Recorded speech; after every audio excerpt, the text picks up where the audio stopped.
ಮಹಾರಾಷ್ಟ್ರದಲ್ಲಿದ್ದಾರೆ D K Shivakumar. ನಿನ್ನೆ ಮಹಾರಾಷ್ಟ್ರಕ್ಕೆ ಹೋಗಿದ್ರು, ನಾಳೆ ಮಧ್ಯಾಹ್ನದವರೆಗೂ ಕೂಡ ಮಹಾರಾಷ್ಟ್ರದಲ್ಲಿರ್ತಾರೆ. ದೆಹಲಿಗೆ ಹೋಗಿಲ್ಲ ಅಂತೇಳಿ ಸ್ಪಷ್ಟನೆಯನ್ನು ಕೊಟ್ಟಿದ್ದಾರೆ.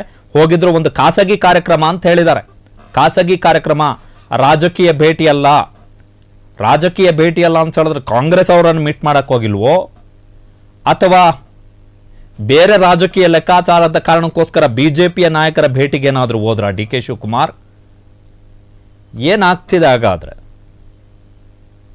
ವೆರಿ ಇಂಪಾರ್ಟೆಂಟ್ ಪೊಲಿಟಿಕಲ್ ಡೆವಲಪ್ಮೆಂಟ್ ಆಗ್ತಾ ಇದೆ. ಕಾಂಗ್ರೆಸ್ನಲ್ಲೂ ಕೂಡ ಒಂದು ಮೂಗಿಗೆ ಗಾಟು ಬಡಿತಾ ಇದೆಯಂತೆ.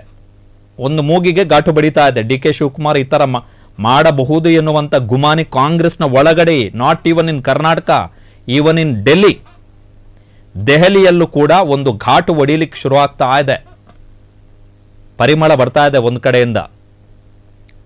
ಹೋಗ್ತಾರೆ ವಾಸನೆ ಬಡಿತಾ ಇದೆ ಮೂಗಿಗೆ ಕಾಂಗ್ರೆಸ್ನವರಿಗೆ. ಹೋಗ್ತಾರೆ ಅಂತೇಳಿ.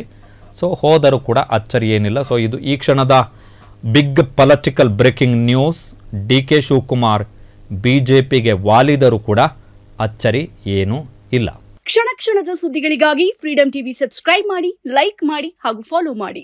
ಹೊಸ ಸುದ್ದಿಗಳ ನೋಟಿಫಿಕೇಶನ್ಗಾಗಿ ಬೆಲ್ ಐಕಾನ್ ಮೇಲೆ ಕ್ಲಿಕ್ ಮಾಡಿ. ಕ್ಷಣ ಕ್ಷಣದ ಸುದ್ದಿಗಳಿಗಾಗಿ ಫ್ರೀಡಂ ಟಿವಿ ಸಬ್ಸ್ಕ್ರೈಬ್ ಮಾಡಿ, ಲೈಕ್ ಮಾಡಿ ಹಾಗೂ ಫಾಲೋ ಮಾಡಿ. ಹೊಸ ಸುದ್ದಿಗಳ ನೋಟಿಫಿಕೇಶನ್ಗಾಗಿ ಬೆಲ್ ಐಕಾನ್ ಮೇಲೆ ಕ್ಲಿಕ್ ಮಾಡಿ.